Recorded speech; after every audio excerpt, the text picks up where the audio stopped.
Welcome to உபயோக சிந்தனை. சிறுவர் கதைகள்.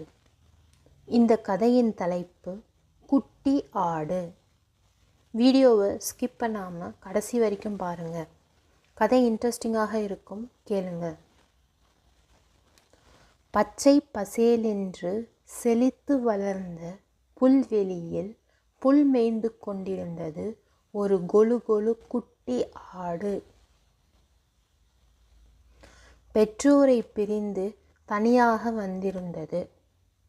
தாயாடு எவ்வளவோ சொல்லியும் கேட்காமல் பச்சை புல்வெளியை தேடி வந்தது. இப்படி அடிக்கடி வந்து தாயாட்டிற்கு தெரியாமல் புல் மேயும். குட்டி ஆடே, எப்போதும் கூட்டமாக புல் மேய்வது நல்லது. அப்போதுதான் ஆபத்து வருகிறதா என்பதை ஒவ்வொருவரும் பார்த்து கொள்ள முடியும். மற்றவர் நிம்மதியாக மேயலாம். நீ தனியாக போனால் குனிந்து புல் மேயும் போது பொல்லாத மனிதர்கள் மறைந்திருந்து அம்பு எய்து கொன்று விடுவர் என்ற தாயாட்டின் அறிவுரையை அலட்சியப்படுத்தியிருந்தது. அதை நினைத்து பார்த்து சிரித்தது. காட்டுவாசி ஒருவன் பழங்கள் கிழங்குகள் சேகரித்து வந்து கொண்டிருந்தான். சரியான பயந்தாங்கோலி அம்மா, என் ஓட்டத்துக்கு முன் இந்த மனுஷன்கள் எம்மாத்திரம், அது தெரிய மாட்டேங்குதே என்று எண்ணியபடி தலையை தூக்கி பார்த்ததும் திடுக்கிட்டது. காட்டுவாசி ஒருவன் அம்பு எய்ய முயற்சிப்பதை அறிந்து பிடித்தது ஓட்டம். காட்டுவாசி விடவில்லை.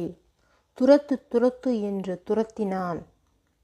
களைத்து போன ஆடு ஒரு அவரைக்காய் தோட்டத்தில் புகுந்தது. காட்டுவாசி விடாமல் பின்தொடர்ந்து வந்தான். அவரைக்காய் தோட்டத்துக்குள் புகுந்தான். ஆட்டுக்கு ஆபத்து வந்ததைக் கண்ட அவரைக்காய் செடி பரிதாபப்பட்டது. உதவி செய்ய எண்ணி, ஆடே, நீ வேகமாக ஓடி வந்து என் அடர்ந்த இலைகளுக்கு பின்னால் மறைந்து கொள். காட்டுவாசியால் உன்னை கண்டுபிடிக்க முடியாது என அழைத்தது. அவரைக்காய் செடிக்கு நன்றி கூறிய ஆடு அப்படியே செய்தது. அதன் இருப்பிடம் அறியாத காட்டுவாசி அங்கும் இங்கும் தேடி பார்த்தான். கண்ணிலேயே படவில்லை.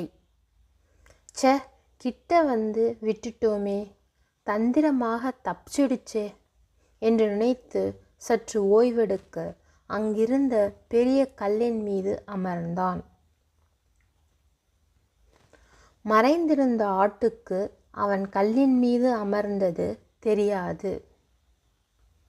எனவே அடைக்கலம் கொடுத்த அவரைக்காய் கொடி நிறைந்த செடி இலைகளை தின்னத் துவங்கியது. அதிர்ச்சியடைந்த அவரைக்காய் செடி, உன் உயிரை காப்பாற்றினேன், அதை சிறிது நேரத்திலேயே மறந்துவிட்டு என் இலைகளை தின்கிறாயே, இது நியாயமல்ல என்றது. நன்றி, நட்பு, இதற்கெல்லாம் என் அகராதியில் இடம் கிடையாது. உன்னை யார் எனக்கு உதவி செய்ய சொன்னது? நானா கேட்டேன்? நீயாக உதவி செய்தாய். இப்போது அதன் விளைவை நீதான் அனுபவிக்க வேண்டும். திமிராக கூறி அவரைக்காய் கொடி நிறைந்த செடியின் செழித்த இலைகளை மேயத் துவங்கியது. ஓய்வெடுத்ததால் சற்று தெம்படைந்த காட்டுவாசி செடியின் பக்கம் சலசலப்பு கேட்கவே ஓடி வந்தான். நிறைய இலைகளை மேய்ந்து விட்டதால் ஆடு நிற்பது நன்றாக தெரிந்தது. சந்தோஷமடைந்த காட்டுவாசி தாமதிக்காமல் அம்பை எய்தான். ஆட்டை கொன்று உடலை தூக்கி சென்றான். நன்றியை மறந்ததால் மாட்டிக்கொண்டது. எனவே நன்றி அறிதலுடன் வாழ பழகுவோம்.